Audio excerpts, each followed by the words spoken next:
So the order of speaking has been drawn by lot, and the candidates have 4 minutes each for an opening speech. And number one, and she was absolutely delighted with her pick, is Susan Mason.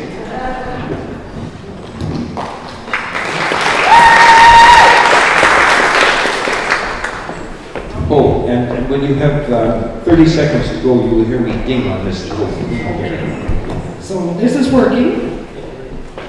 Okay, good evening everyone, and thank you all for coming out. What a beautiful Central Saanich evening it is. My name is Susan Mason. Having served on Central Saanich Council for 9 years, I have a proven track record for good, common sense decision making and would be honored to continue serving you. Representing the middle of the political spectrum, I look at all sides and bring balanced decision making to the table. I have over 45 years experience as a professional designer and project manager. I have strong community ties, frequently volunteer and donate my professional expertise. Raising my daughter and caring for ailing parents has given me an understanding of the needs of families. We need to keep our aging residents in our community. We should encourage multi-generational housing, development of senior care facilities, and assisted living accommodation. Times are not changing, they have changed. We need to keep focused on tomorrow with open minds and open eyes, just as the Saanich First Nations are doing with the development of their power center, the Jeskin Town Center, which is going ahead on the east side of the Pat Bay Highway. This will have an impact on how we do business in Central Saanich. It's vital that we establish an economic strategy in conjunction with First Nations and our neighboring municipalities. We need to actively explore and stimulate development and economic growth in our core areas, while encouraging symbiotic business relationships throughout the entire municipality. Design guidelines for the Saanich Village should be developed. We need to reevaluate the Keating industrial area sooner rather than later and develop a vision and master plan.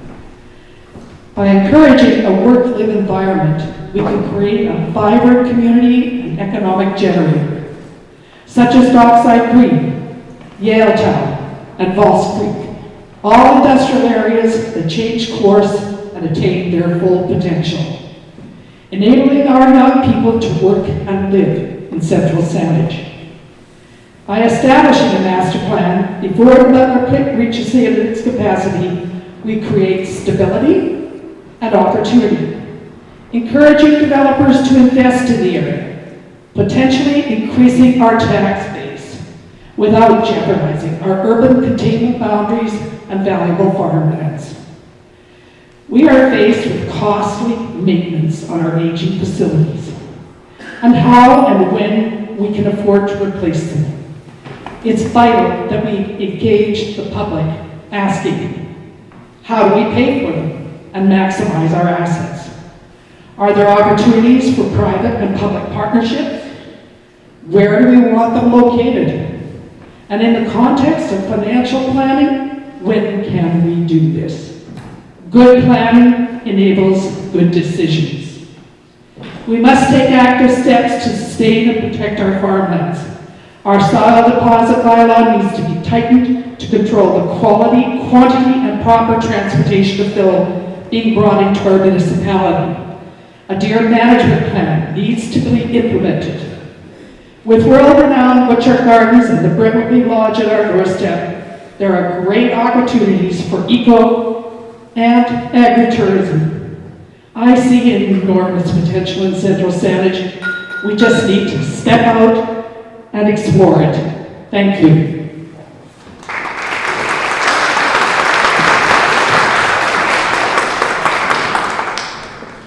And the second speaker is John Hammond. And John, one of the peculiarities of these microphones is if you hold it to your chin rather than it works a little bit. How's that? That work? Good. That's good. Did it work? Okay. office of councillor in the April 13 Central Saanich by-election. I would like to give you all a short overview of my background, my experience, and some of the issues requiring action in the district, and what I would bring to this administration. For the past 13 years, I've lived in the municipality of Central Saanich. My family has roots going back over 100 years in the Victoria area, mainly in the Colwood and the Chosen area. I was born here. My great-grandfather was the last lighthouse keeper at the Fisgard Lighthouse. That said, however, my grandfather on my mother's side was one of the captains of the original Blue Nose. So we have both East and West Coast to thank for my origin. I'm from a naval family, having lived in Nova Scotia and in England. I've made my permanent home on our hay and horse farm here in Central Saanich. I spent 32 years as a public school teacher in the school district. During that time, I was involved in many school and union committees in support of education. I was on the executive of the local of the BC Teachers Federation. I chaired the public relations and professional development committees for 11 years, and I went to a number of the general meetings. While teaching, I served as a Canadian Naval Reserve officer for 26 years, retiring with the rank of Lieutenant Commander. I balanced a full-time teaching career with a part-time military one. For extended periods of time, I was employed in many different roles as liaison officer on international exercises, training officer, administrative officer, executive officer, and advisor to the Admiral Pacific on civilian shipping matters. While working full-time as a teacher and at the same time as a part-time military reservist, I completed both a master's and a doctoral degree in educational leadership and administration. Since coming to live in Central Saanich, I have established a hay and horse operation on a 36-acre farm. We presently have 10 horses on the property and harvest up to 4,000 bales of hay per annum. I believe that farming has to be both encouraged and practically supported by the municipality.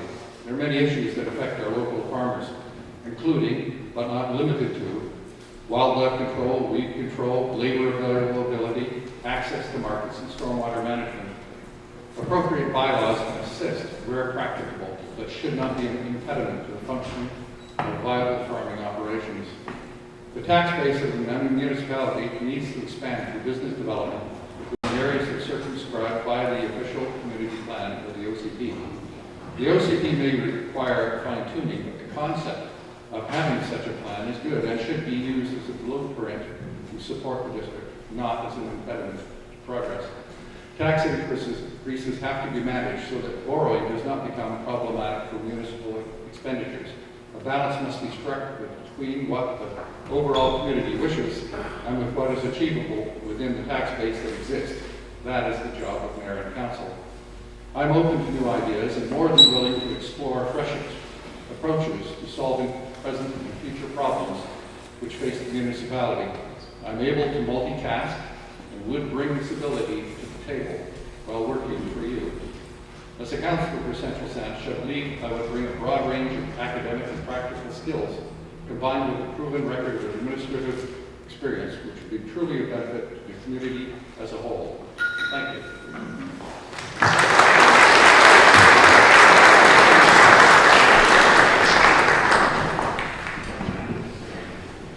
And the third speaker is Bernie Struck.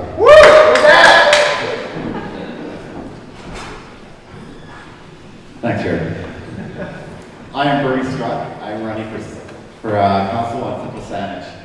The reason to make this very clear is earlier today I had a friend call me and said, Bernie, you know, on one of your placard signs coming in, it says Saanich Council. That's what you're running for. I said, well, I'm pretty sure Central Saanich people here have enough common sense to realize it's Central Saanich is what I'm running for. So if there's anybody out there from Saanich District, this is not a Saanich District by-election, it's Central Saanich. I want to tell a little bit about myself. I grew up in the area, in the Sydney area. I've been there for 40 years, or the last 10 years out here in Central Saanich. Live on Keating Cross Road. Been a resident for about 10. We built our own house, which means we physically built our own house. We designed it, we planned it, we nailed every nail in that thing. My family, my son in the back, helped my father as well. It's got 2 kids. Single father, Jared, Sydney, great kids. I am university educated. I have a physics degree. After university, I got into the forestry business. I didn't want to be stuck teaching physics, and I certainly couldn't see myself in a laboratory. But it gave me what physics taught me is how to read and how to understand and how to look at things and make sense of it. I started as a tree planter on a tree planting company going through university. Hated the job, it was miserable, lots of bugs. Ended up as a foreman, still didn't like the job. Ended up buying into the company as a partner and eventually bought the company out.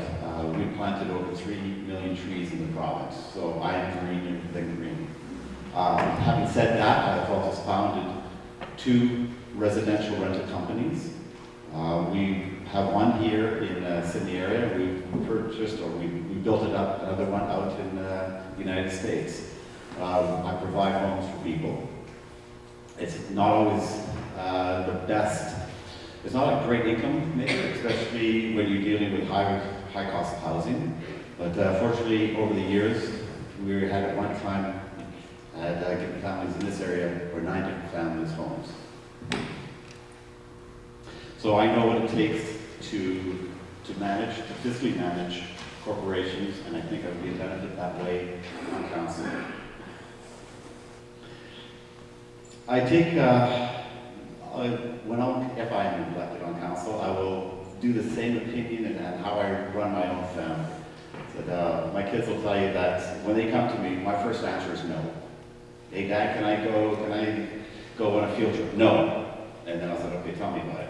And I'll think about it, I'll listen to reasonings, and I will make the informed decision. And I will do that with council. I'm an incredible reader, I love knowledge. From what I've told, every time there's submissions to make, there's lots to read about, lots to find out. I will take the time. And before I make a bad decision, I will make an informed decision.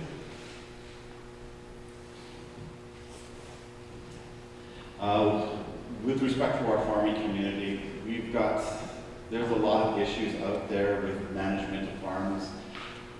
One of the things I looked at recently, I see we have a great farmers market out here at the fairground. It's been around for 21 years, 22 years. I think we need to help them along. We need to inform people where it's at, what it's about.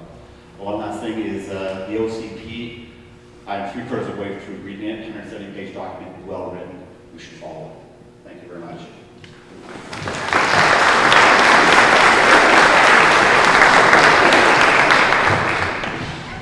Next up is Chris Gray. Hello, I am Christopher Gray. The first thing I want to do is thank everyone for giving up your Saturday night and coming out here to listen to us.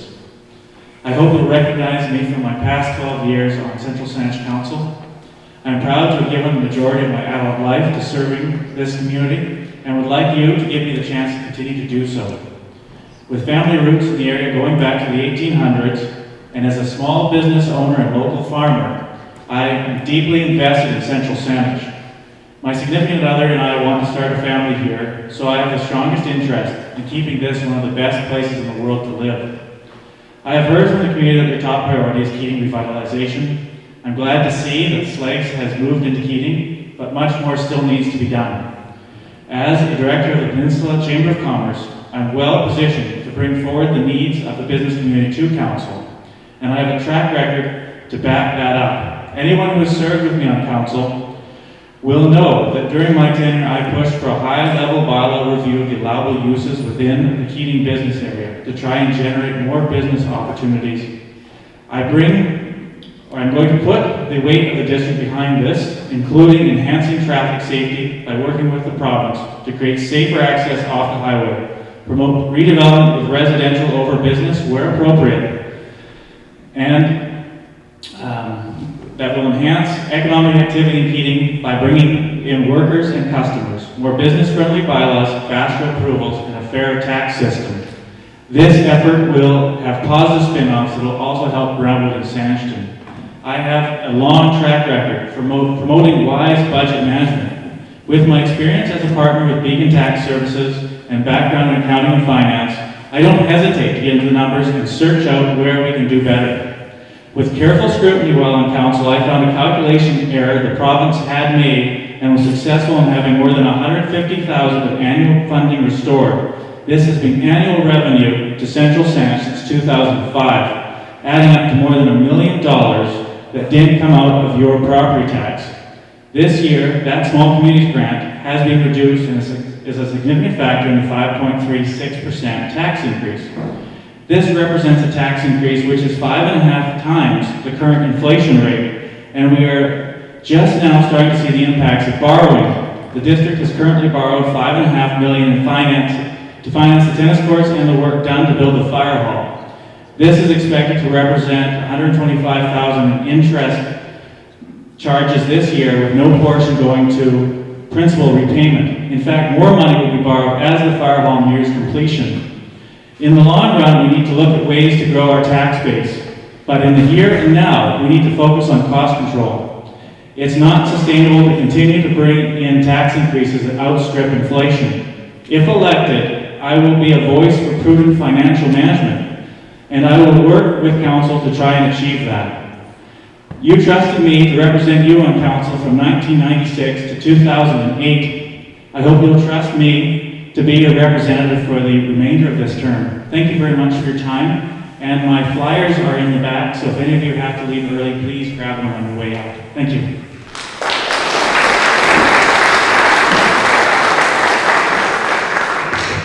Thank you, Chris. And next is Alicia Corier.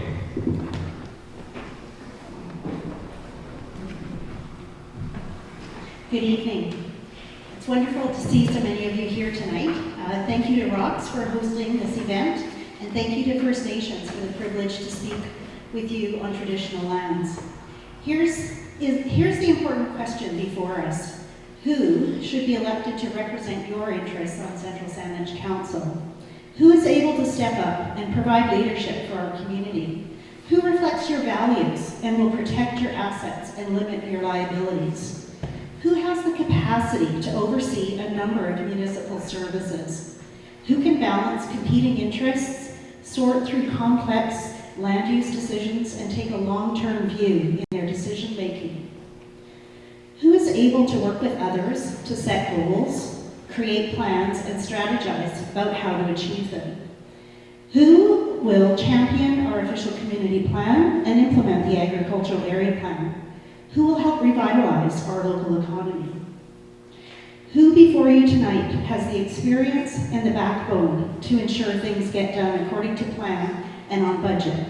Who will listen to your concerns and who will involve you in the process? It's a tremendous responsibility, and I'm ready and able to do this on your behalf. For 15 years, I was a human resources manager, responsible for collaborating with others to effectively manage sizable workforces in both the public and private sectors. I was responsible for hiring, training, assessing, and rewarding employees, while also overseeing organizational leadership and culture and ensuring compliance with employment and labor laws. I played a leadership role during periods of reduced funding in healthcare and education, which resulted in significant organizational change, workforce adjustments, and company mergers. For 7 years after that, I assisted hundreds of business owners and marketing managers throughout Greater Victoria with advertising that helped them to grow market share and to stay connected with their customers. Recently, I managed social enterprises that recycled consumer and building products and reinvested those products into local social programs. I have co-owned 2 small businesses, volunteered for a number of organizations. I've studied business and public administration, and with great pride, I have raised 2 wonderful daughters. Currently, I'm studying sustainability management at UBC, which focuses on a triple bottom line approach to business, where equal importance is placed on profits, people, and the environment. Above all, I have demonstrated the ability to learn, overcome challenges, and deliver results. It has been a rewarding and rejuvenating process, one that has fully prepared me to serve your interests on Central Saanich Council. Thank you for your support.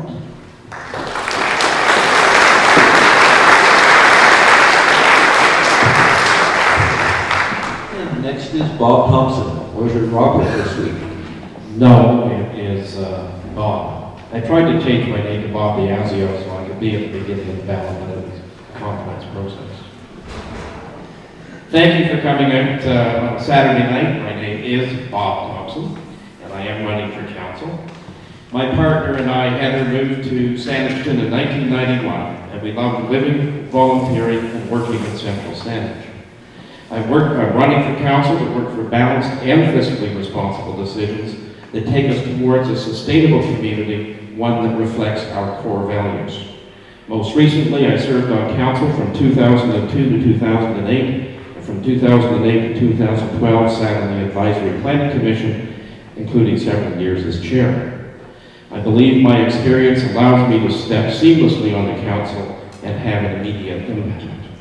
Since the beginning of January, I have attended all but a few council and committee meetings, the tri-municipal meeting, and most of the strategic planning session to get familiar with what is happening at council. Taxes for both residents and businesses are an important issue, of course. In 2005, an Ipsos Reid poll in Central Saanich indicated that 56% of taxpayers were willing to accept higher taxes to maintain or enhance services, while 31% wanted to cut taxes and/or services.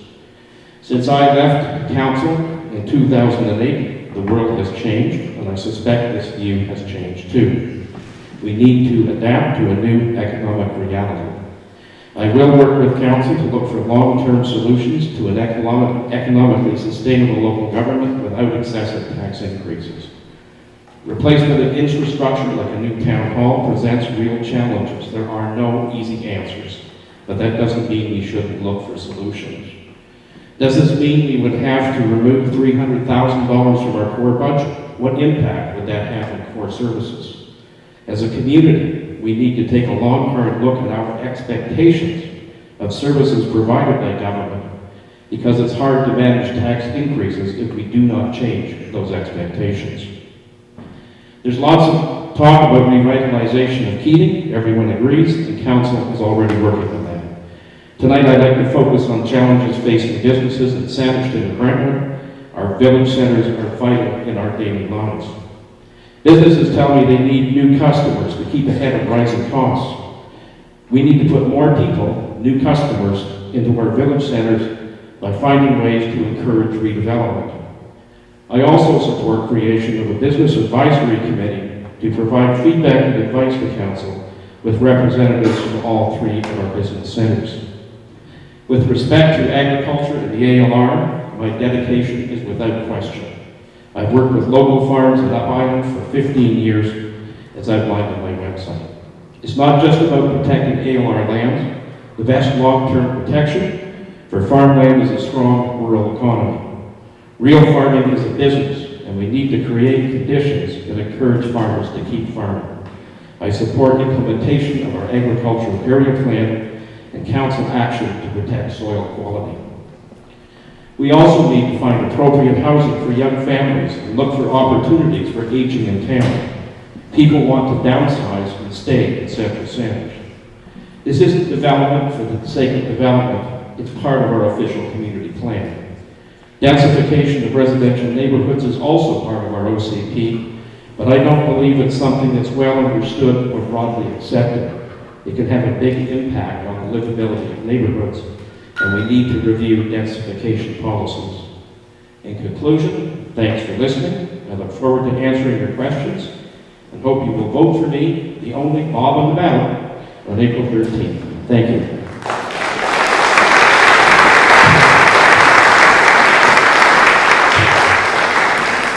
And next is the only Ryan on the ballot, Ryan Windsor.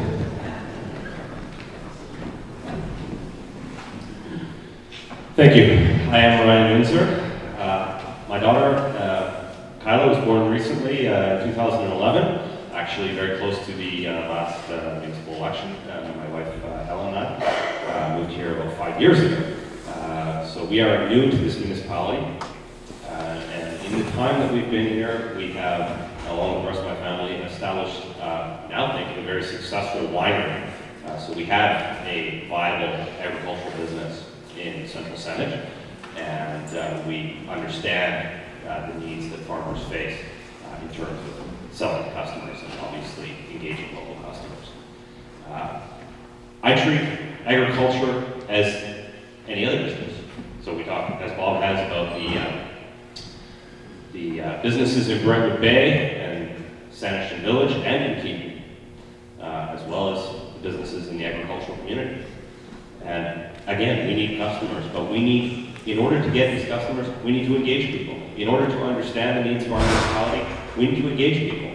To that end, I've knocked on over 1,000 doors in central Saanich during this by-election, and time again, I've heard great ideas from people, things I probably wouldn't have thought of, perhaps no one on the stage has thought of yet, about how to actually achieve these results. How do we improve Keene? How do we improve Saanich? How do we improve Brentwood? How do we improve the agricultural base that we have here? How do we improve our environment? That's a big thing for me. Environmental stewardship is a big part of our planning process. We have the economic element, we have the agricultural element, which is part of the economic, and we have environmental stewardship. I'm a streetkeeper locally. I try and work on tangible solutions with a great group of people who actively volunteer. This is a big part of our community, engaging people, having people engage us, and being a volunteer. It's very important in our community that we do these things, that we make these connections, because then we understand how we can help people age in place, as Bob has said and others on the stage have said tonight. How do we provide for young people? Again, it's, let's go talk to the young people. Let's talk about their affordability. Let's talk about where they work, how they're going to afford housing in central Saanich. Can they afford a single-family residential house, or do they need condos? Would they live in condos in Keating if they were built above a mixed-use building? These are the questions that we have to ask people. We must engage the community. And by the way, I'm very sorry that we're up on a stage tonight. I think this is the wrong way to engage people. I think that really geeked out and talking to people is the way to do it, but this is the nature of the venue, so that's how we have to address people, I suppose. What I'm asking for you, though, is engage me. Ask me questions. Provide your input. Don't wait for me or anyone else to come up with some grand idea, because you may have a great idea that can really turn the page on how we make our OCP work better for us, how we make our agricultural base work better for us. These are important things. So I'd like to say, I've learned a lot from you out in the community. I've learned a lot by attending council in the past 8 months. I've gone to all the committee sessions, all of the council sessions that happen on Monday nights. I've learned a great deal, and I feel I have a lot more. And if elected, then I'll keep going, and if not, I'll keep going anyway. So, thank you.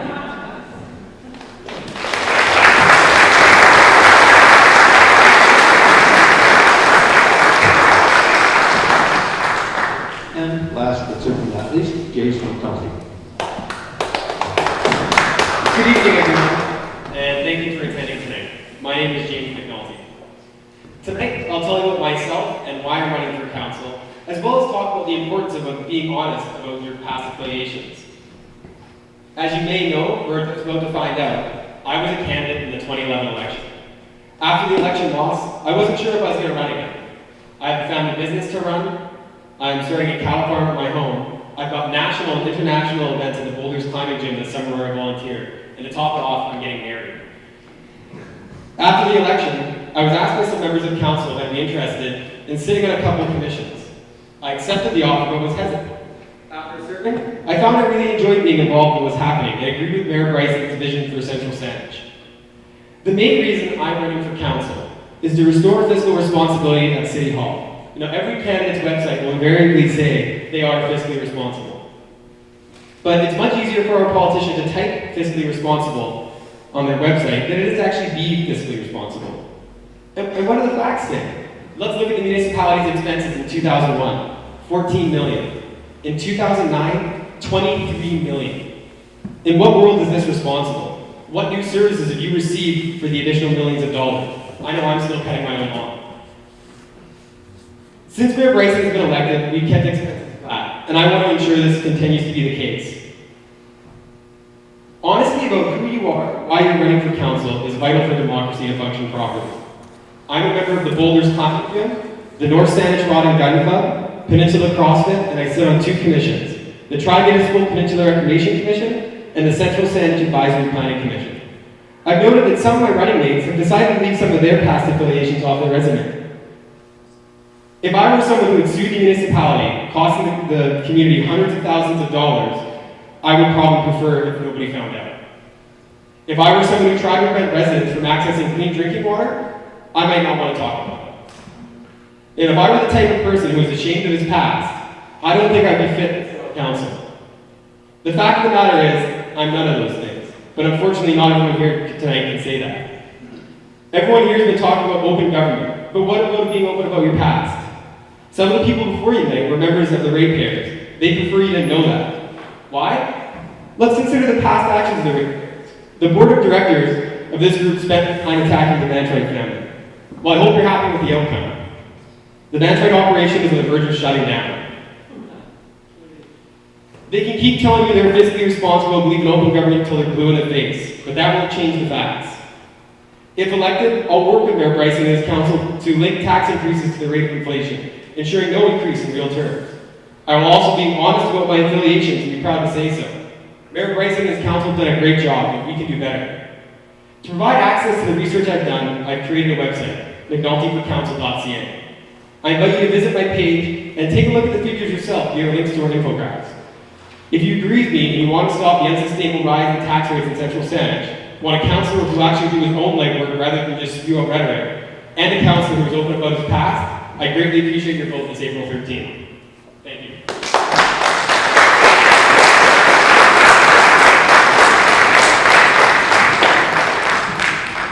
Okay, now a couple of procedural items. Almost all the questions that have been given to us, as far as I know, are directed to all the candidates. Is that right? Okay. So what I'm going to do is put the question. We'll start with Alicia and work that way, and then the next time around we'll start with Bob, and the next time around, etc., so everyone has a chance to go first and last. Right? And at the end of the evening, everyone gets 3 minutes for a wrap-up speech, and we will do it in reverse order. So those that were first will later be last. The times they are changing. The first question, which is, as I said to all the candidates, since the beginning of this year, how many council or committee meetings have you attended?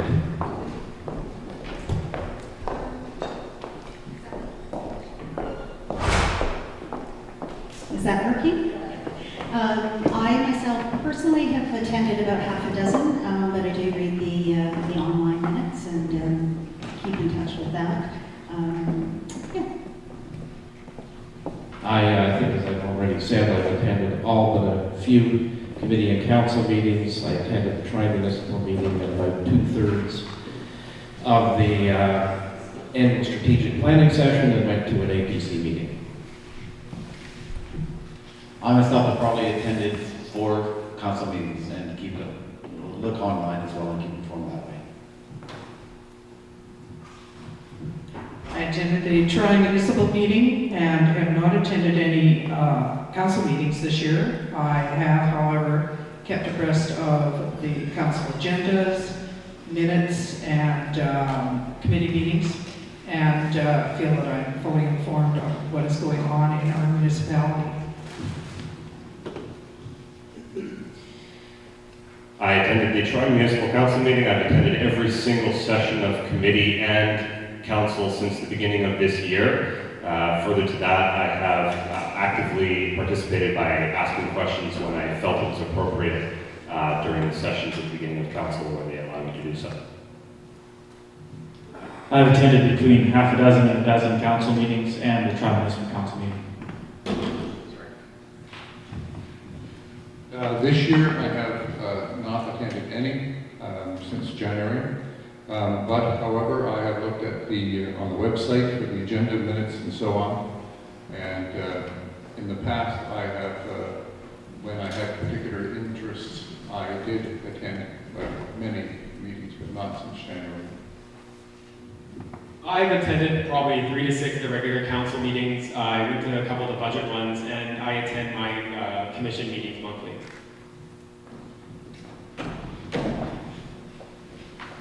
Thank you. And we start now with Bob. What ideas do you have to increase voter interest in the budgeting process? One of the suggestions I came up with after talking to people that I put on my website about a week ago, I don't know if this is interest or not, but was to have some sessions, evening sessions in the fall or workshops for the public to come and attend and have the opportunity to ask questions about the budget, the budgeting process. Trying to get things done in March is just too late when the process is almost done, so having an informed public is extremely important in this process. I've said this tongue-in-cheek a few times, but one of the best public meetings I attended was an open house for, I think it was for a hotel development in the Keating West Saanich area, and they held it at the winery, and the attendance was quite extraordinary. Hi, when you're talking with people with a budget or actually any numbers whatsoever, their eyes can gloss over. I myself would love getting into the numbers of it. I think in order to keep the public informed, we need to, for the most part, it has to be very basic. They have to say, here's what our budget, here's what we're spending it on. If you want the details, then we have a website and provide it for them that way. But for the most part, people, I hate to say they're not that interested in it, and they should be. I agree with Bob that workshops, open houses, just getting the public involved in informal question and answer situations, idea situations, it is very positive. We can even go into our newspaper, have them ask a question, where would you like to see your taxes cut, or your services cut, or do you want your services cut? So that we're getting that feedback and things that affect the everyday life of our homeowners, so that we can relate it to our own lives, where it's, your tax on your house is going to be $79 increase this year. Thank you. Going back to engagement, I think we need to look at the Central Saanich website. North Saanich allows feedback directly to the municipal council through the website. I really believe that our website, built 2002, needs some reinvestment. And if that costs a small amount of money to do, then I think it's worth it to disseminate the information out to the public. A lot of people visit the Central Saanich website, more than I think people give it credit for.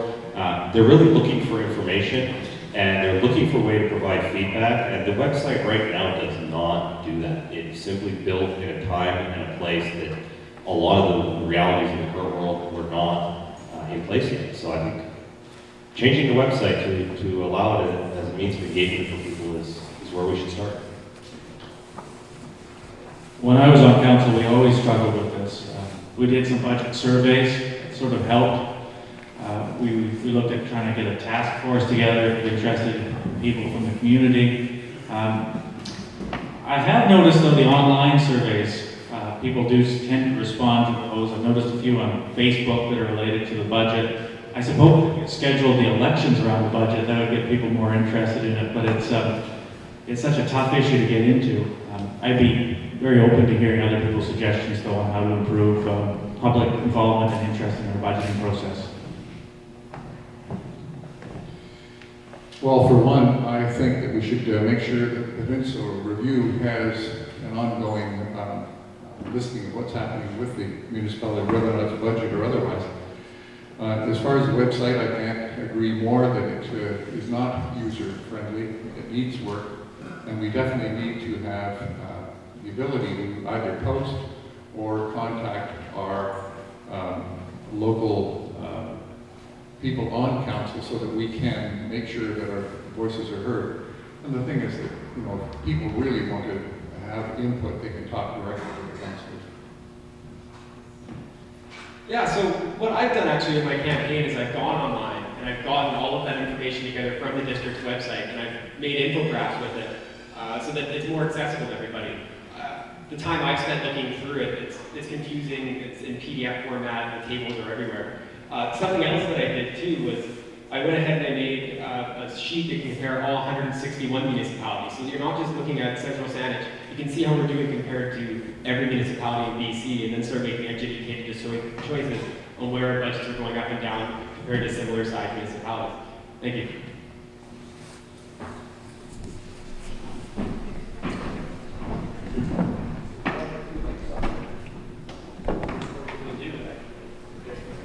Thanks, Bob. Some of the ideas that I have, like I think coffee and informal meetings and food get-togethers is a good way to draw people out. I think, another thing, sort of drawing on sort of business experience and human resource experience, working with local retailers to put some flyers in bag stuffers, that are available every day where people can, find out what's going on or a way to engage. When I was working with an organization that was island-wide and mainland-based in the medical labs, we used to have communication boards right in the staff room, and we would pose a question, and it would be a process of communication two-way that way. I think there's some creative ways. I think social media is a good one. I think again you need to go to where people are. Right? We lead busy lives, and if there's a quick way to pose a question, work with a local grocery store, drop by the golf course, just leave something that says, we're looking at this issue with the budget, we need your input. Another really good way, everybody loves a contest, right? Enter to win. Maybe it's a bread stuffed bakery, coffee there, or some, whatever. I think another way to engage people is encourage them to bring a neighbor, to a coffee meeting or to enter some ideas online and give them incentive to do that. It doesn't have to be a big incentive, but make it fun, make it relevant, ask them specific questions. I think, we're all so busy, we don't want to put a whole lot of work in, but if you make it easy for us, we'll give you some input. And Bernie starts off this time. To all candidates, if elected, what are your top 3 issues or priorities for Central Saanich? The top one I think that I'm facing, probably many of you, are our housing prices are going down and our taxes are going up. It wasn't so bad years ago when everything was going up. I didn't feel so bad paying a little extra. Now I think we have to take a hard look at the budget, maybe a harder look than we have in the past, and really trying to not only to find cost cutting, but cost savings in there as well. We've now, the second priority would be the town hall, municipal hall. Once the fire hall is completed, what are we going to do with that land? Can we stomach some more borrowing, build it up? I believe we need some input from the community of what they want to see done there and what they're willing to stomach, if it's financing, if it's selling off piecemeal. As a developer and as a builder myself, I think, we have a great opportunity there. We can make it happen without having to spend a lot of money. Third one, I would have to say, is our farmers are in a lot of trouble here. We've got a deer problem in our community, and it's not getting any better. If we don't do something soon about it, we won't have a viable farming community. Thank you. I agree with Bernie. I think first off, the top priority that I would like to see is to further refine the soil deposit bylaw to control the quality, quantity, and proper transport of fill. I'm very concerned with the type that there's no monitoring and that there's no accountability on what kind of soil, what's being dumped into our farmlands. And that's going to be there forever. And is it affecting our aquifers? And just a tremendous impact on our food supply. So that is something we really, really, really need to refine and do it as soon as possible. Also, the deer management would be a priority there. My second would be definitely to establish a district-wide economic strategy. I've stated my reasons earlier. I think that times are changing and we really need to step up to the plate and be proactive. For my third one, it's hard. We've got a lot of priorities. I guess I'd have to say create a key vision and master plan. Again, that's an area where I think we can increase our tax base. So increasing our tax base to me is a priority. So let's go with that one. Thank you. First for me would be the referendum on the municipal hall, which is going to take place. It's required. I'd like to explore the feasibility of adding a comprehensive nature to that referendum that asks the question of whether or not we can have mixed use as part of our municipal hall if the project's going to go forward. I've sat in council and there have been some preliminary discussions on this. Council did recently state that their efforts in this regard were from 2009, so they were willing to explore it again. I'd be most curious to see if that's feasible for 2014. Because we are looking at 18 months left. Second for me would be obviously growing revenues in municipality within the framework of our OCP, so that we are not just simply going to tax base more and more that already exists. And I think third for me was given to me by a resident when I knocked on their door, and that is a planning tool that was used up in Parksville, where residents and neighborhoods sat down, looked at the nature of their community currently, and explored opportunities for how their neighborhood could change, but still meet their needs and meet their expectations for the character of the neighborhoods. And they did it in a really simple fashion. They set out a map and they set out Lego blocks, and people just simply moved the Lego blocks until they were content with how their neighborhood looked, and it was apparently a huge success. So I would like to see us explore that to engage the community in the planning process. Well, the top priority for me would be economic development throughout central Saanich, but particularly Keating. There's too many vacant parcels and vacant retail spots in Keating, and retail and industrial. And I think that's a big part of establishing a healthy tax base too, and help offset some of these tax issues that we've been facing. And my website outlines some of those steps in quite a bit of detail. Promoting agriculture. Susan Mason struck on a lot of the issues around that, and preserving rural central Saanich. Really following our official community plan. Working, and I know the current council and past councils have wrestled with this too, but working on ways to do infill in a sensitive manner that works well with the neighborhoods. And financial sustainability, I think, is the huge challenge facing the district. And I realize it's not just the current councils, it's been councils for many decades, really, that have been struggling with this. A lot of it's been driven, of course, by the provincial downloading and expenses that I guess have been getting away with on us over time, and the drawdown of reserves, the addition of debt, and coming up with innovative ways to manage financial sustainability in the long run, I think is crucial to the taxpayers, so we don't get overburdened with property taxes. Thank you. As a farmer, the first thing I thought of was, farming stability, all the related issues that are facing farmers in this district. We really need to get going on this. We need to do something about the geese, with deer, and et cetera. With land being, there are places that are being covered by anything but arable soils, that sort of thing. That was the first thing that came to mind. The second was the tax base. We have to expand it. Otherwise, it's going to fall on homeowners. And the OCP has to be followed. We have to make sure that we're not stepping on toes of the farmer, if you go back to that point.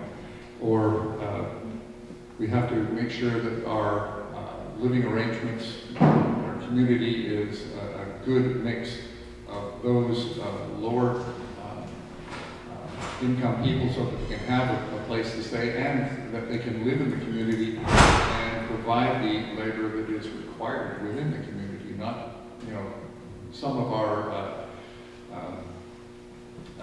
getting back and forth, the bus system certainly needs to be looked at, that sort of thing, so that people can move around.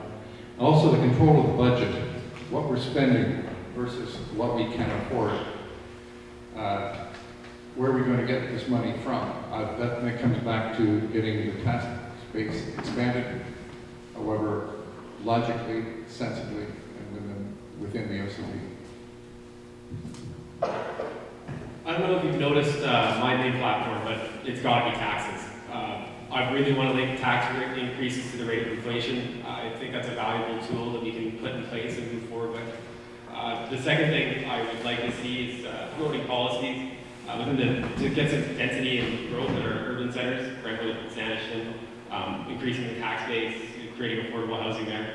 The third thing is something I've got a pretty unique perspective on is getting businesses to choose to locate in the Keating Industrial Park.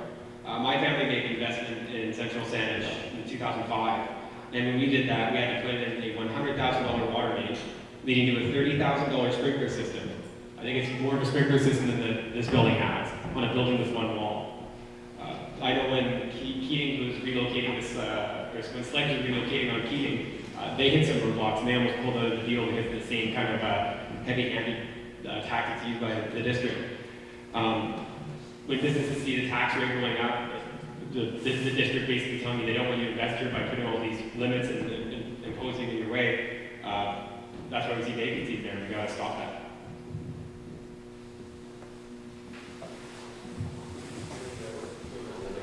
Okay, thank you. Top three issues, certainly economic development. I think, we're living in an agricultural breadbasket here that really isn't too full and sustainable at the moment. And so, I would really like us to invigorate energy into the agricultural area plan. I think economic development stimulus around agritourism, culinary tourism, looking at what are the impediments to introducing again processing facilities here, other ways. I think with the interest in local food security, with concerns around climate change and the increasing fuel costs, with the fact that we live on an island and we used to produce much more food, I think we have to get serious, and we have to put some priorities to these issues. I agree in terms of Keating as well. I think there's some work that's started there, and I would welcome an opportunity to get more involved in that, as well for Saanich and Brentwood. I think our retail and our service base is we could do a lot more. The second issue for me would be expenses. I started my career in high tech, and it was booming, and then I went into healthcare, and then healthcare experienced cuts that they'd never seen before. And then I went into education, and education experienced cuts. And, I've lived through those realities, and, there is a way, similar to our own personal budgets, where we, have to look at those realities and plan, and we can do it in a way that, doesn't have to be painful.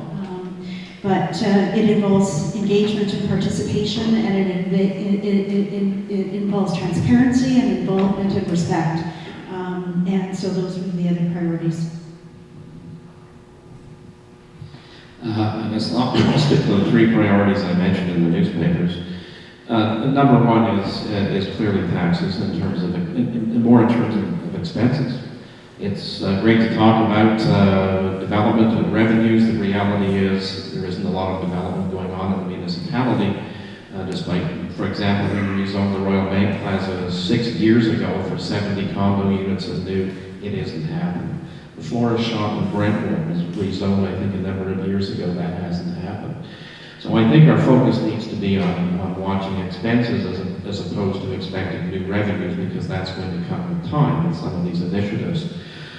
And I think as a community, we have, and I know Chris and I used to talk about this years ago, we have to look at our expectations of government services, because if we don't look at those expectations and don't lower our expectations, how are we going to lower taxes. So I think we have a responsibility between council, between the residents and businesses to work together, and that's why I made the suggestion I did in terms of those workshops.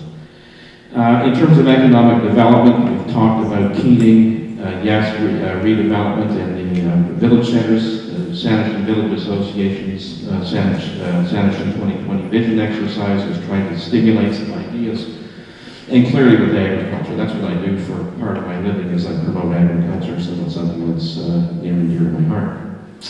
The third aspect for me, being involved in enjoying planning, is the issue of densification, because that's a key part of infill. But I've never felt that the community has really understood it or bought into it, and it can have really big impacts on the livability of neighborhoods. Council did do a study last year. I think we need to go back and take a look at it, do some hands-on modeling. I think that's been suggested by someone else, so that people know that we have a clear sense of what densification means, where it's appropriate, and to what level.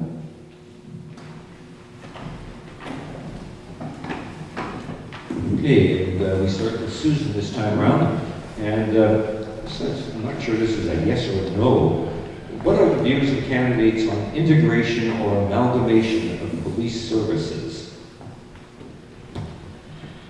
Well, actually, the last information that I have is that our services cost nearly as much as Sydney and North Saanich separately.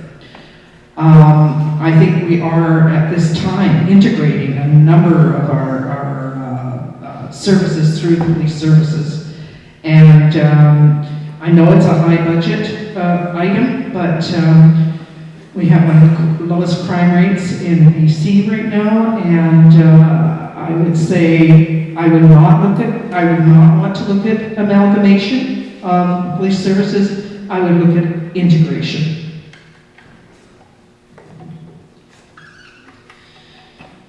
Based purely on the community response that I've had, there's a lot of support out there for this, but I don't know that it's totally well understood in terms of costing. I think the first element that we have to look at is costing, whether or not it's a benefit in terms of costing. And then the next step is to look at what benefits there are and what potential pitfalls there may be to integrating or indeed amalgamating the service with Sydney and North Saanich.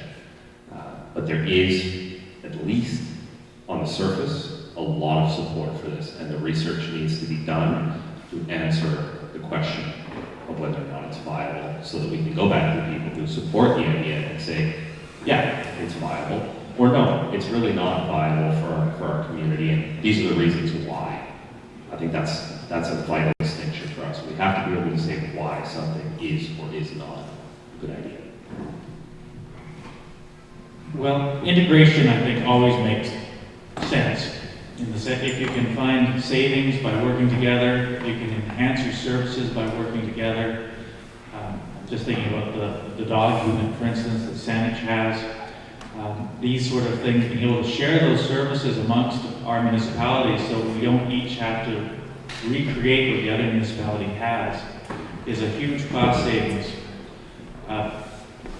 Whether amalgamation or not works, I would really have to look at that at a lot more detail. I know one of the concerns against, whether it's against amalgamating the police service, I don't know if it would hold up or not, but that is a concern that our police would naturally start to gravitate to Victoria, especially on Friday, Saturday nights. That's where the action is, that's where the police go. I know that's been an issue that's been raised before. So I think there's a lot of pitfalls and issues that would have to be worked out before we got into a serious discussion with amalgamation. But I think integration in a way to streamline costs and provide additional services that we couldn't get ourselves makes a lot of sense. Amalgamation of police services, you have to sort of look at it. You might be surprised at the cost in the long term. Initially, it may be seen as a good thing, but we might then start having to pay for other areas. It depends how many districts are thrown into this, North Saanich, Sydney, or whether or not we have RCB take this over, or whether or not you want to throw it in with Victoria. There's a lot of different permutations and combinations here that you can't just say amalgamation is a good thing off of that. You have to look at it, what is possible and what you can actually achieve. Thanks. I believe there are good and bad ways to go about amalgamation. I recognize that the political incentives for any police force, they'll want to defend their fight and they'll be slightly opposed to it. That's very best with very good feet. I'm pretty confident that Central Saanich, North Saanich, and City could amalgamate in a way that would result in the same level of services for less tax dollars. That being said, there are also diseconomies of scale as well, and I know maybe merging with Saanich on that basis as well for other reasons. I think, again, the logical way forward for this is for the Saanich Commission municipalities to kind of carry on what they're doing and hire a consultant and try and find some cost savings in amalgamating those services. I think Carl and Alistair took something like this to the Tri-Municipal Council meeting. I would pretty strongly support that. And then once you have all the information together, you can put that forward as a referendum question, and the citizens of Central Saanich and the other municipalities can vote. I mirror many of the comments here, and I guess just would put a different twist on it. I've worked in public and private sector. If this was a private sector service, there would be an ongoing review to, associate with what are your customer needs, what are the community needs, what are the best ways to achieve that, what are the costs of doing that. And I think, if that's looking at an amalgamation or whether it's looking at an integration, I think the assessment of how are you serving the needs of the citizens and what's the most cost-effective way for doing that. It's a huge part of our budget. I think that's obviously where you need to start to look. And I, mirror what Brian said. A lot of people are asking that question. I spoke with Chief Constable Hames yesterday because I've been going door to door, and clearly this is an issue not just in this election, but going back many years because our police services are proportionately higher, for example, in Sydney and North Saanich. I think that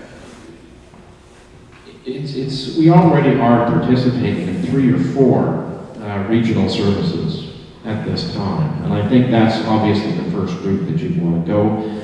I don't think the RCMP option is really relevant in this case, and maybe council has the option to look at what the police budget is here too. Again, it's going to come back to really looking at what services you expect from police, because once you start reducing costs, then you're going to get a change of service. And that this is a very safe community, it may impact that, so it's something that you have to think about very carefully. But it is a decision that the community can make. Integration at a minimum, absolutely. I would think just about everybody would see that as a benefit. Amalgamation, to me, it makes a lot of sense. North Saanich, Sydney, Central Saanich. Viability, we have to look at, of course. I do believe we're paying a lot in our policing costs. I don't think we have the crime problem that, say, Victoria or Saanich has. I don't think we should be paying that much, the similar rates where we are as they are. I believe there's cost savings to be had in amalgamation. I would like to have the opportunity to look at that. Okay, Ryan, you're first up. I think this could be answered very briefly by each of you. Will you support a binding referendum regarding the new municipal hall? Yes, but I would prefer that it's a comprehensive referendum that asks the question, what kind of municipal hall do we want? Again, going back to the feasibility earlier. But yes. I think we first have to look at trying to make the existing hall last longer. I know the fire department will be moving out to the new location. I know they'll still have a satellite operation going on at the municipal hall, but it will free up some space. And I know council's currently doing this, but a really comprehensive review of that space, trying to see if we can't get some more life out of it. I know it's an old facility, it's not ideal, but a new facility is going to cost tens to 20, probably closer to 20 some odd $1 million all said and done. And with that price tag, absolutely, if we were going to go ahead, if we were seriously looking at going ahead with a new facility, I would expect a binding referendum.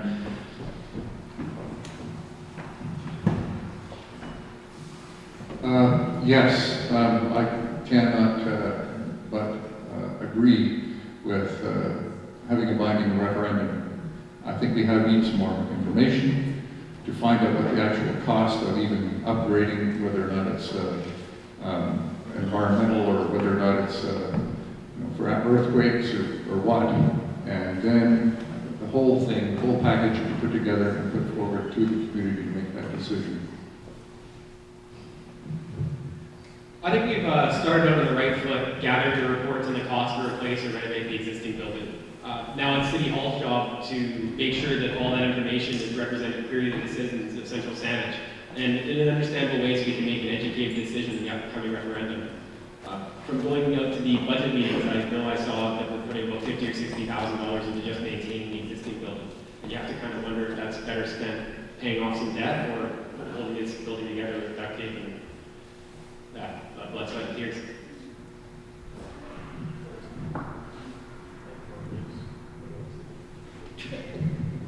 Thank you. I think that this is a difficult time to, realistically feel that we can borrow or go towards an expenditure like that. I would like to see the outcome of the review and would like to see if there's some other options, either with current space or other space available in the district. But certainly, if we rule out that there is, not other options, and we need to move forward, of course, it would be a binding referendum. But I would be in favor of saying, now's not the time, and we need to, increase our revenues and see where the market's going in terms of other expenditures and revenues. So. Yeah, just to give council credit, they are looking at other options, so there may or may not be a need for a referendum on a new hall. If there is going to be a new town hall, then yes, I would absolutely support a referendum. I think the other thing to add in here is that if we want to save money for a down payment, aka pay as you go, that does potentially involve a tax increase too, because you've got to raise funds in order to save money. So, yeah, we are looking at some challenges, and I think it sort of fits into the overall picture of economic sustainability, but absolutely a referendum if needed. A binding referendum, that's the views of the people. Yes, we have to have the proper precedent out there. We have to let staff and council work together to put forward a proposal. I don't want a binding referendum to be a 50% plus one. It's got to be by a clear majority, and it has to be representative of the community in the whole. I would support a comprehensive binding referendum.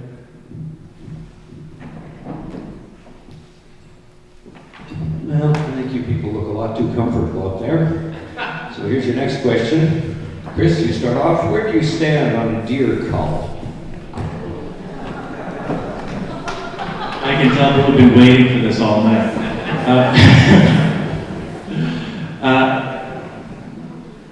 I support it. It's a difficult issue to get behind. I know at the council meetings that the current council has to deal with the petitions against it and the whole issue about shooting Bambi. Having said that, I also know that the deer populations are above a healthy level. They don't have any real predator other than the car. And from my perspective, I think it's really important though for a deer cull to be focused on trying to get the population down to a healthy, more sustainable level, but focused on it being safe to the public, that it's done humanely, and that the animals are not going to waste, because we have to recognize that that also is a food source and a valuable one. Speaking as someone that, at the age of 5, I stopped my father from hunting when I claimed that he had killed Bambi when he brought a deer home.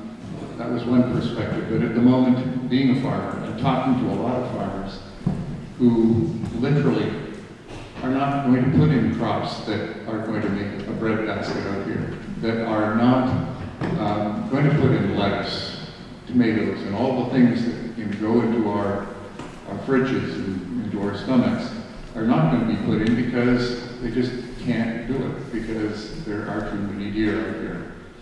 And if we come along and say we want young people to start farming, the cost of land is so high, or renting it or leasing it or whatever, and then we expect them to put a 10-foot fence if you really want to stop a deer from going through a 10-foot fence, and then you have to dig it into the ground as well because they dig under it.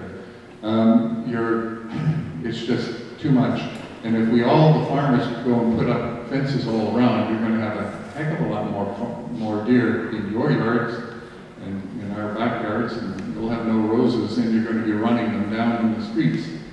I'm sorry, but I'm a farmer, and I see and going out there and cutting my hay and having to run over a fawn. I don't want to do it. I hate it with a passion. But it's really awful to have to pick up fawn after fawn just because they're there. And I would rather have a humane way of somehow culling and reducing the population. I think the CRD has done a really good job of researching this topic, and the plan they have moving forward that I understand is a 4-step plan. The first step being education to the general public, just about the deer problem and the overall population. The second step is they're going to try and minimize the interaction between people and the animal, so by cutting back brush on the side of the road and making it so they're more visible. The third part of that plan is a call, and I do support that. I think we have to reduce the population. I think Central Saanich has made some good steps towards endorsing what the CRD is doing. And once you have that population down at a manageable level, you can really start to control the population.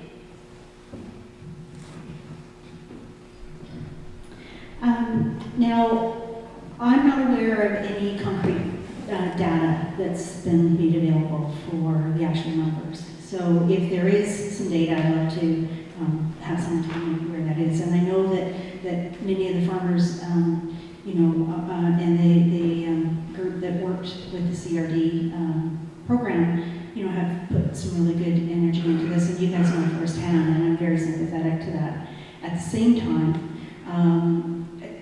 there once was funding for fencing that I believe was provided through provincial subsidies. I think, I know that there's been a request to move that forward, and I think that we need to continue with that. I also, in the organic gardening program that I did, met a fellow who travels around the world setting up systems that chase birds away from golf courses and airports and all kinds of things. And I've looked online and I've seen some pretty creative, granted in urban settings, not necessarily the big farm settings, but some pretty innovative ways to, create some structures that are, really noisy and moving. And I know it's a little bit off the wall, but I also think, what about, we made it an art project, right? And we had some really interesting, deterrents out there on the farm fields and sort of incorporated in there. So I'm not saying no to a call, but what I'm saying is that there could be some other avenues that we need to continue to pursue, such as fencing, because I have heard, from farmers that there are some, some other options, not just 10-foot fences, but in the way you angle them. So, I would like to look at some hard numbers, and I would like to avoid a call if possible, but if that's the reality of where we're at today, I think we need to support our farmers in getting these crops going. I've had the opportunity to work with major farms in this area in Central Saanich since mid-December, helping them articulate their position. And I don't question the information I'm getting from farmer after farmer in terms of the significant crop losses. The deer population has surged in recent years, and what farmers simply want to do is get those numbers back to manageable levels. So, and clearly public safety is paramount, but I do support a safe and efficient harvesting program through crop protection permits, which farmers can already get. They're limited to specific farm properties, to reduce deer populations to manageable levels, and that's most easily accomplished by working with First Nations within the Douglas Treaty area, in part because of the things that they're able to do, including harvesting or using meat for human consumption, which is a good thing. Clearly, fencing subsidies would be good. Council has tried again, I'm sure, to get fencing subsidies. The upper levels of government have not come through with that. Where in some cases it works in small properties where in fact you just can't shoot under the regulations, that it may work, but on large farms, 20, 30 acres is just too expensive to fence. And I know farmers that have leases on property where the owner won't let them lease. So there really isn't an option along those lines. But I do want to be clear, I don't support a weapon and I don't support the use of rifles.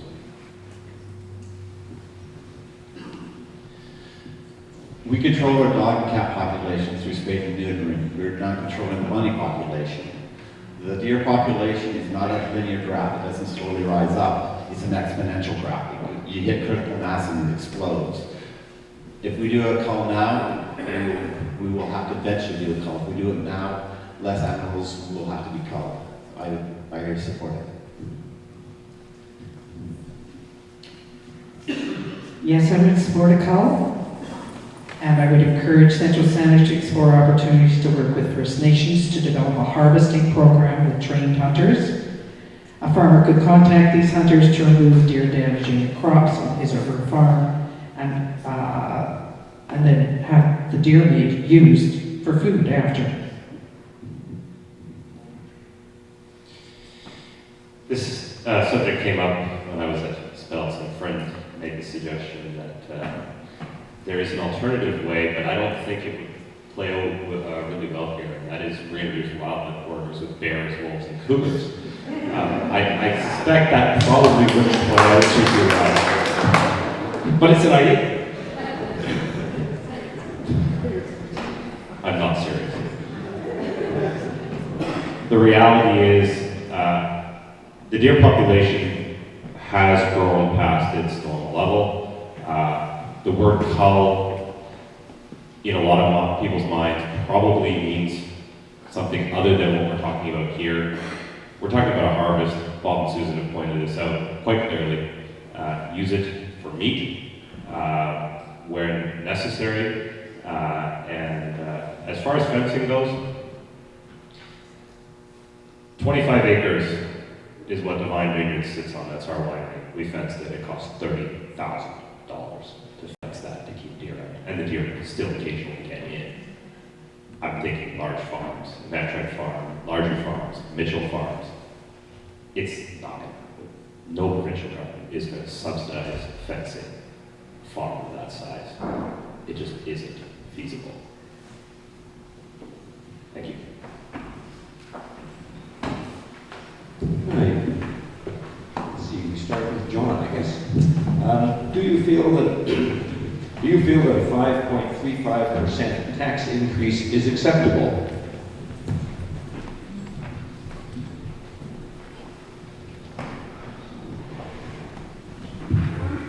Well, put it this way. If I look at in the local newspaper, it just came in that the percentage change is minus 4.7%. That was the chart that was in the Times Colonist the other day, so I'm not quite sure. Perhaps the budget went up by that much, but as far as the actual tax rate, it isn't that according to the Times Colonist.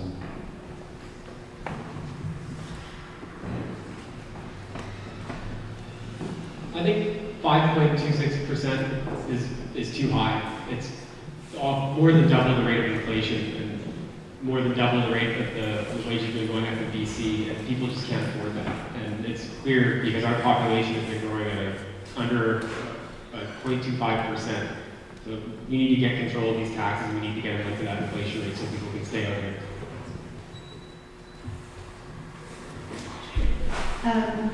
I've worked for many organizations where we had to, go through construction and do more with less and find other ways. I participated in a mainland island review of our administrative services from the perspective of the customer going back. We looked for duplication and overlap and things that we could do more efficiently, and it resulted in improvements for staff, savings. I think that that's one of the things that I would like to offer to the district in terms of that kind of review process. So I think 5.36 is too high given the history of tax increases and given our current state of the economy. No one wants tax increases. Not that there isn't a member sitting on council and would want a tax increase over 5%, but sometimes you do get pushed into a corner. Part of the challenge lies in the process, and we may now have to go back and do a core review, but you're not going to do that in February or March. You've got to start significantly earlier looking at that. And again, it's going to involve the whole community to understand, for example, what does it cost to maintain Centennial Park, looking at police services we've all talked about, so that the community is involved in that process and says we're ready to accept that decrease in service. And council may be looking at things. Am I happy with 5.2% personally? No, but I know it's a hard job, and I'm not going to criticize council because I feel under the circumstances they are doing the best they can, and we as a community need to get in there and help.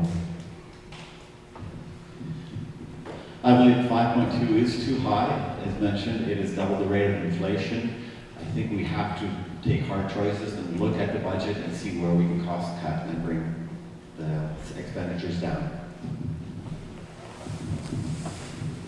I think this year the present council had some real challenges with the downloading of the provincial government, the increased costs in asphalt and PVC piping and different materials that are necessary. 163% is what our materials have gone up in the last few years. We're caught between a rock and a hard place. We are not increasing our tax base, and we're not reducing services. At this point, it is what it is. We just have to go with this tax increase and reevaluate where we want to be with service levels.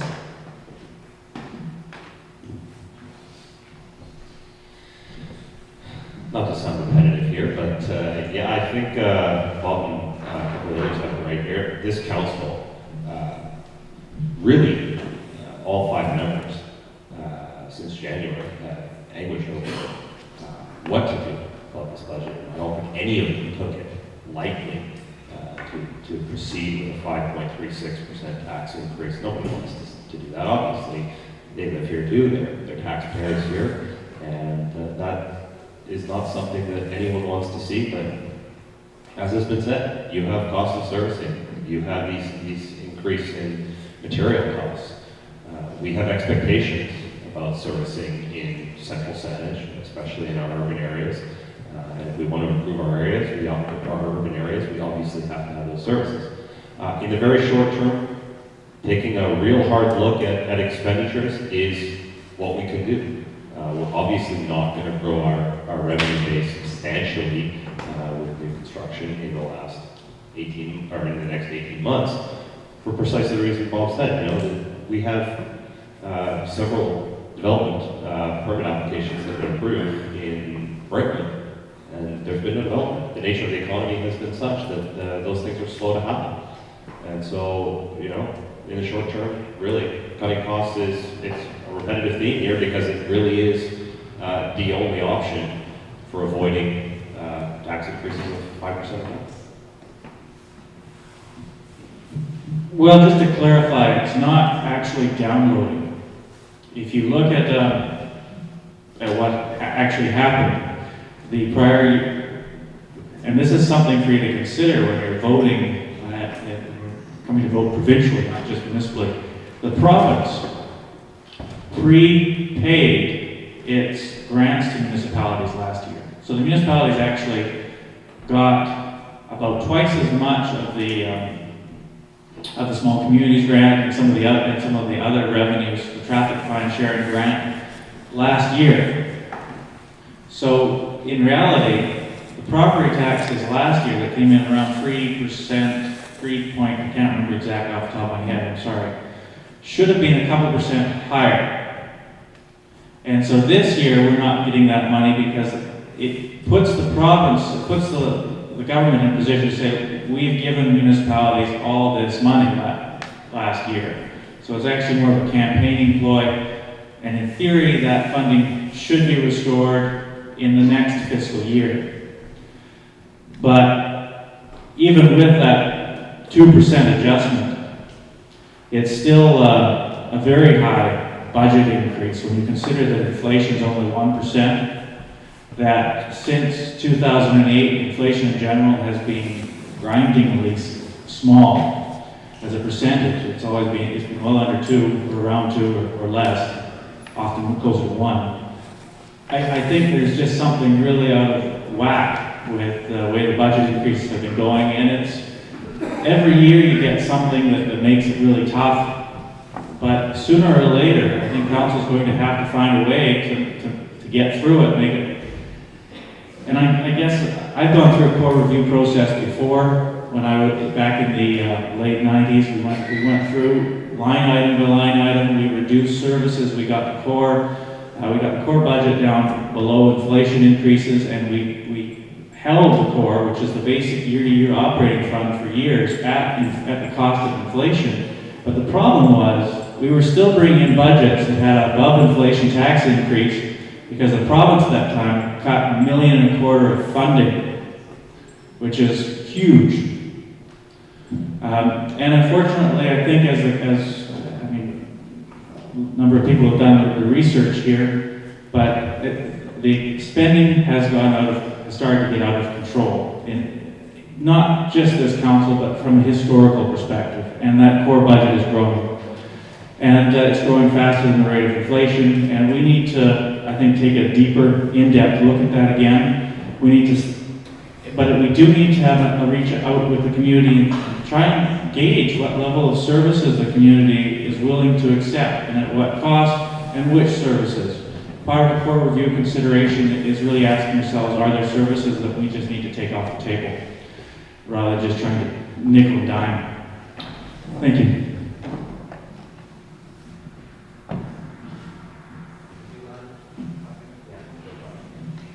Okay, I suspect this will be the last question unless you people can answer it incredibly briefly, and I don't think you're going to be able to. I'll start with you, sir. To all candidates, what is your position on the continuing non-conformance of the Woodwind farm operation?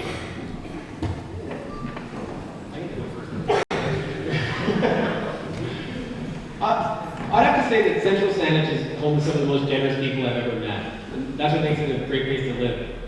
And while I do support the vision of Woodwind Farms, I think that we've got to take a tough line here to enforce our bylaws equally for all citizens. I don't think there's any room for gray areas here.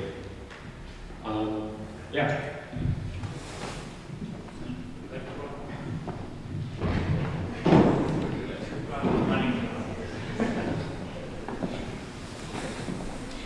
Yeah, I think the role of council is to kind of put the emotion,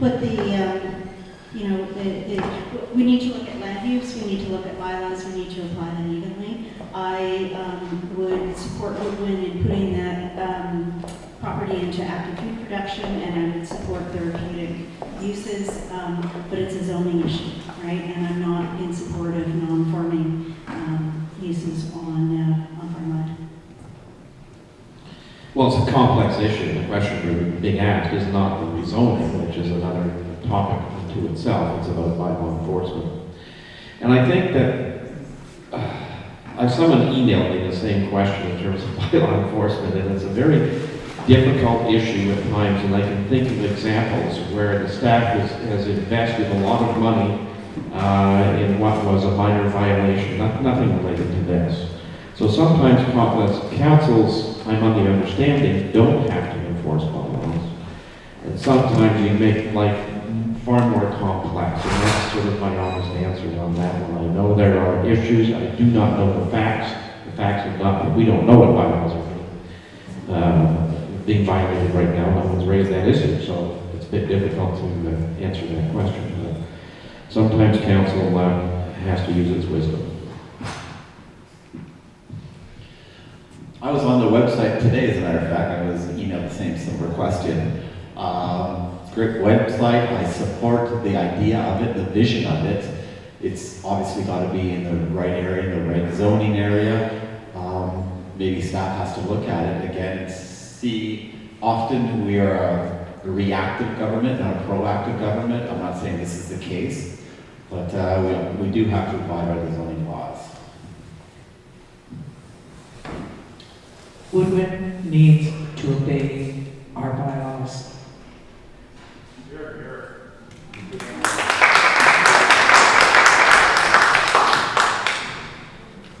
Well said, Susan. I agree. Everyone needs to obey bylaws. Compassionate understanding is one thing. In this case, the bylaws have to be enforced. I've talked to a lot of people in this community. The reality is whether or not you support the specific mission here is that this particular instance is not yet convinced the community. And so we need to enforce the bylaws. I think if you could take Woodwind out of that point entirely and just say, if we're going to, why have bylaws if we don't uphold them? Absolutely, we have to enforce the bylaws.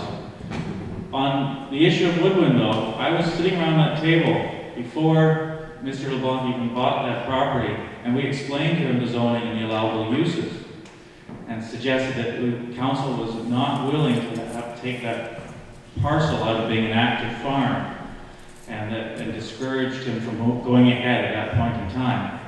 He went ahead anyways, and my understanding, speaking to members on the following council, that he really has not come forward with any sort of decent application of any kind. And I think it's really unfortunate using these people and putting these people in that position, and the fact that the due diligence wasn't done before that property was bought, and it's put the whole community in a very awkward position. I was also asked that question through an email, and somebody was sort of wondering whether or not we should go to court and the costs, it's a cost-benefit analysis here. But I do feel that Woodwind is in non-compliance with the bylaws, and I believe that, remember that sometimes things take a while, even though we would hope that bylaws would be enforced right off the bat. They have to go through a series of talking to lawyers and so on and so forth. So I don't think the issue is dead for council. I think it's an ongoing issue, and hopefully it will be dealt with soon.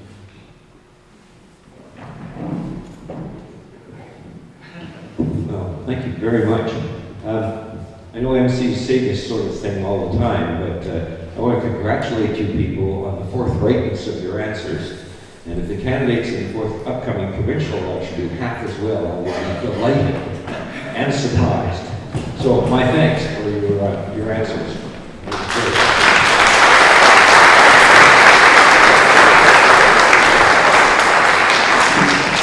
And now we have closing, and we do it in reverse order. And so the first person is Mr. McNalty. I'll keep this short and sweet. Everyone I think wants to get home.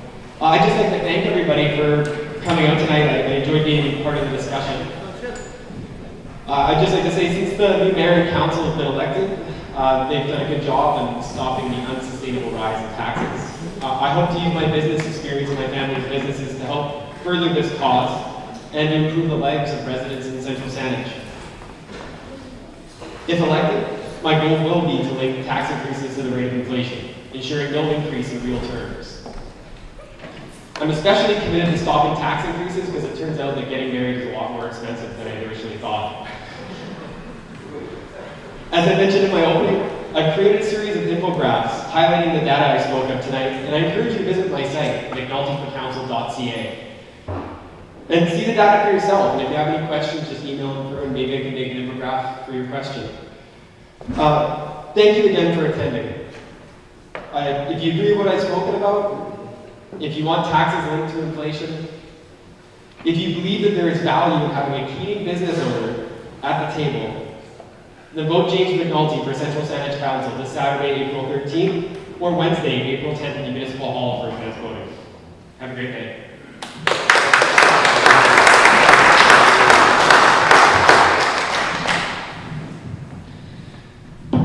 Thank you again, and thank you for all who stayed, and I'm sorry the ones who left didn't get to hear this, but hey,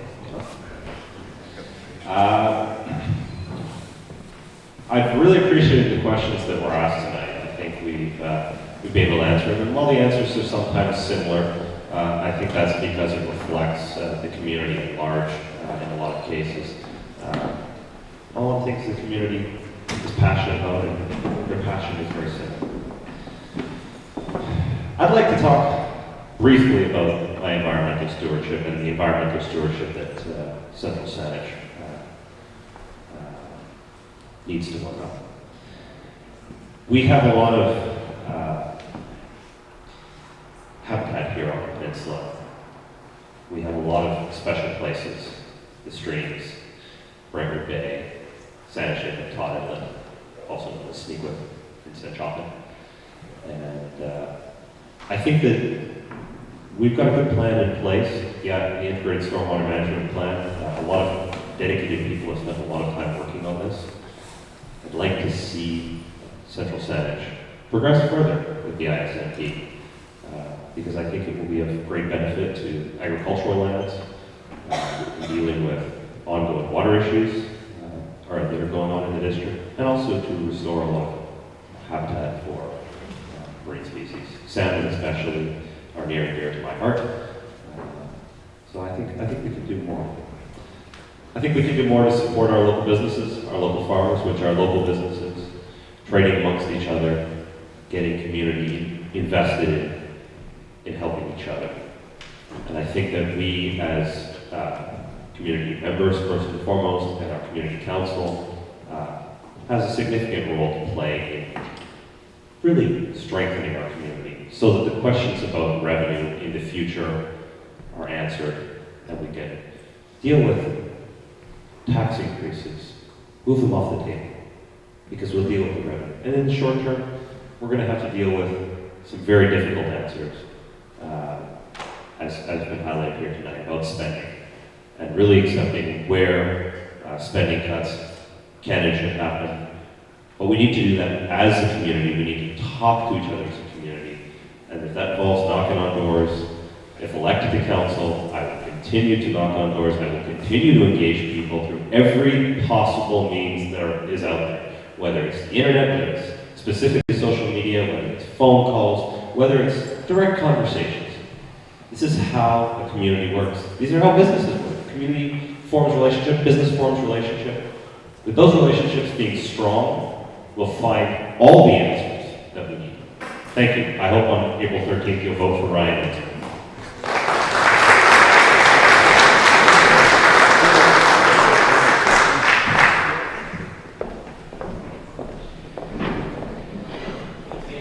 Thank you for coming tonight. I did want to conclude, I guess it's become a theme for me tonight, as Central Saanich evolves as a challenging economy, it's vital to reach out to the community and confirm what direction we want to go. Livable neighborhoods, vibrant commercial centers, and a sustainable rural economy are important to our quality of life. And as stated earlier, we needed to adapt to our changing world, and I see local government as a partnership between residents, business, and council. We share a responsibility to make government work well for all of us, and that is my point in terms of dealing with our expectations of services that we need to engage and you need to engage in this process. And I put in here in the conclusion that I would like to see greater community engagement. People have talked about improvements to the website, but it's all not about the internet. I talk to people that say, hey, you know what, I want face-to-face communication. I want to talk to people. We had some really great town hall meetings when we started them over 10 years ago, and it will be interesting to see if we can re-energize that process. In conclusion, I'm right to the end here. In conclusion, I'm running for council to work with you towards building a sustainable central Saanich based on the environmental, economic, and social principles outlined in our official community plan. I bring an open mind and a commitment to balanced decisions. I offer significant council and community experience that I think will have an immediate impact on council, and I've done my best over the last 3 months to become familiar with what's happening at council.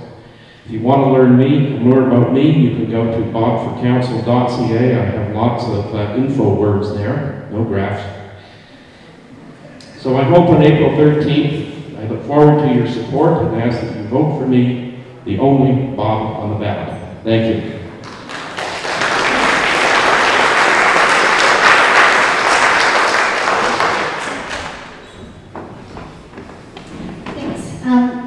To take a moment to express gratitude for our ability here tonight to debate our differences freely and without fear. Our right to do that never must be taken for granted. I'd also like to give a salute to the opening statement from our OCP, because no matter how many times I read it, it really resonates with me. And you know, it's to say there's nowhere else like Central Saanich. Areas of great natural beauty, rolling rural landscapes, active agriculture, and defined settlement areas that coexist in harmony with one another, all within a growing metropolitan area. This is an uncommon pattern, and it's valued greatly by residents of Central Saanich, and we need to protect that for future generations. So how are things going here lately for Central Saanich? I can tell you, after knocking on over 3,000 doors in our district, with the help of some really amazing volunteers, it's been made very clear to me that people love living here. We know that we have an absolute gem of a community, and we're very proud of it. However, we do have some challenges to overcome, and people are very concerned and you know, want those tough decisions to be made. We are over budget. Little progress has been made with implementing the agricultural area plan. Council and staff resources have been stretched to the max recently with vacancies. So there's some work to be done.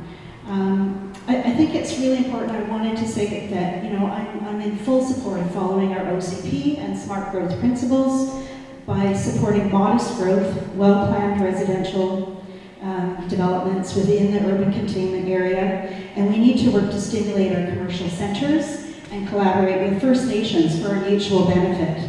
Then I believe we can create harmony in our community again.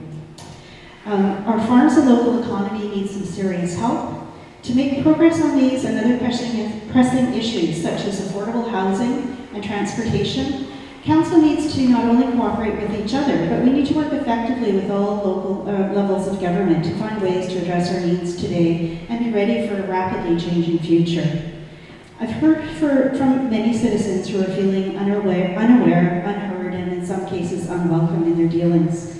And I want to offer to those folks my sincere promise that, you know, when elected, I will act as a driving force to increase community engagement and improve participation and transparency in council decisions.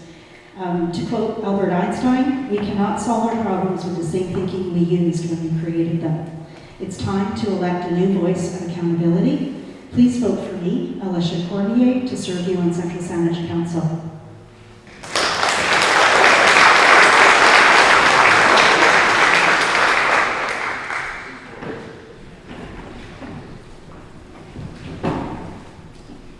Thanks.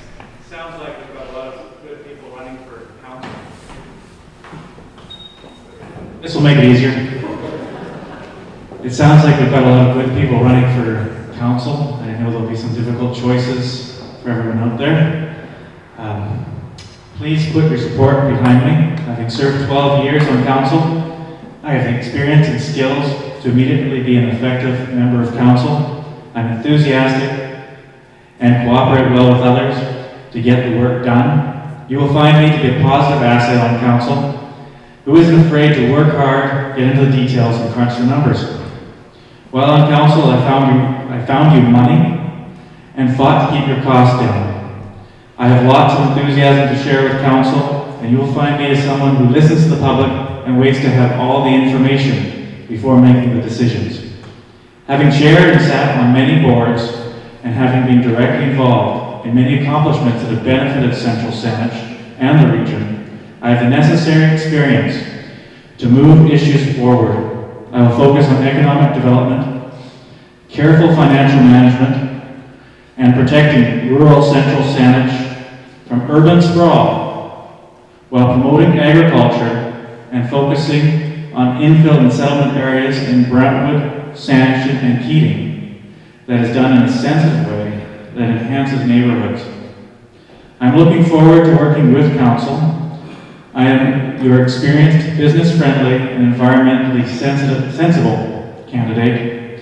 If you need a brochure, come see me after the meeting, or actually they're just down there right on the chair as you're leaving on the right. And if you can find more information about me at christophergraham.ca. And please vote for me April the 13th.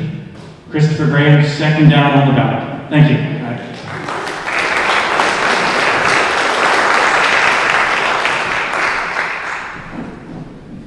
I'd like to say thank you for giving me the opportunity to express my views and opinions with you. There are some great questions we had come out there, some very interesting answers. We have a budget right now that's unsustainable. I've heard things like, well, it is what it is, and it's status quo, and it's not, it is what it is. I don't think we have to lower expectations at all. I think we have to raise them. I think we have to do better out there. I look forward to being on council if you elect me. I am Bernie Struck. I am seeking your nomination or your vote. If you have brochures on the back table there, we have placards. If you want to put my sign on your lawn, I would appreciate it. I promise not to come and put a really big one on there. And I heard that I like the idea of Cougar Town almost, but I think it's been taken. So please vote for me. I look forward to it. Thank you.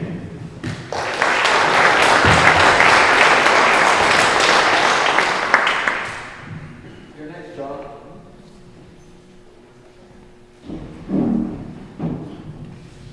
Okay, as you've heard, all the participants in this assembly, I know that we would all serve at the Central Saanich Council. However, there are but two positions, and you must have a part in choosing who might get the opportunity to do so.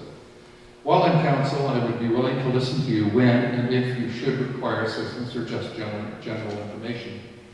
Since the average elementary school teacher answers 7 questions every minute, often without pause, I believe my school experience would come in handy in fielding your inquiries. Hopefully I have been able to show you that not only do I have the academic qualifications and experience to fill one of these positions, but I have the commitment to do my best at all times on that council if given the opportunity.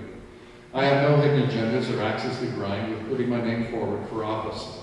If elected, I will always try to keep an open mind, listen carefully to issues at hand, thoughtfully consider potential solutions, and work within the council to find the best course of action.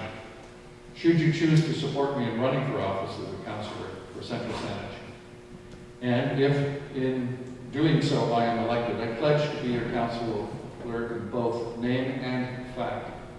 Thank you for any support that we wish to offer, and once again, thank you for coming out tonight to hear us out.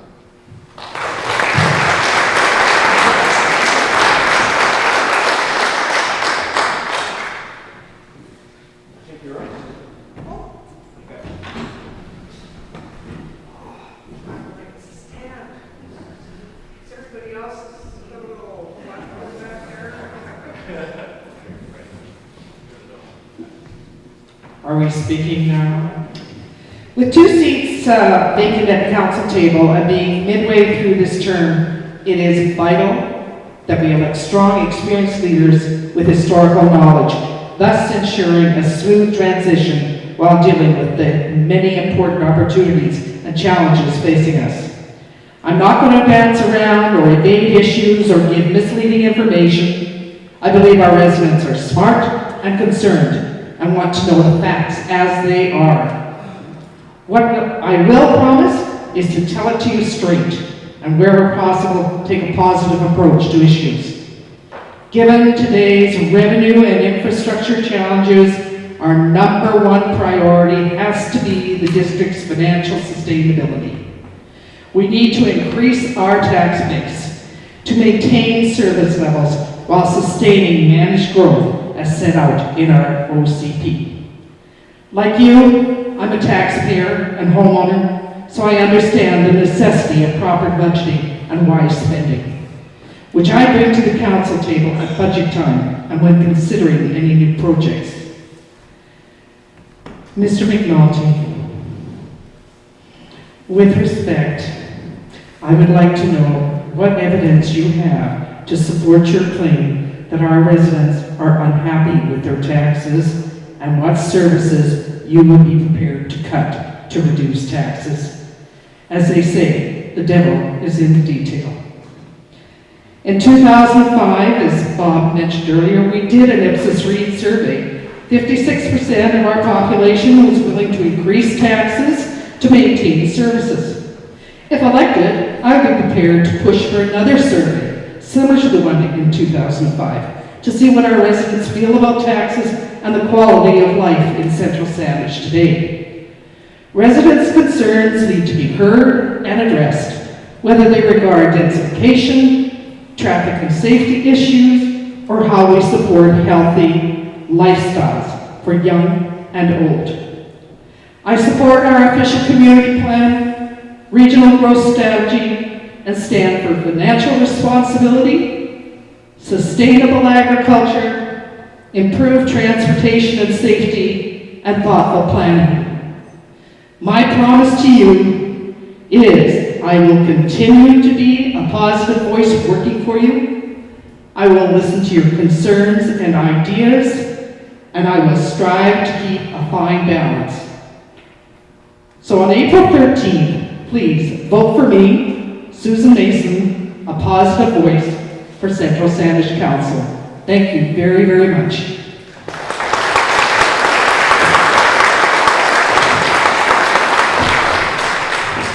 And I thank all of you very much for standing, for coming out this evening, for sharing your views. Thank you very much. And I have 4 very brief announcements. We have an all-candidates meeting for the provincial election coming up on April 27th in this hall. Exactly the same circumstance, 7 to 9, doors open at 6:30. I hope to see you there.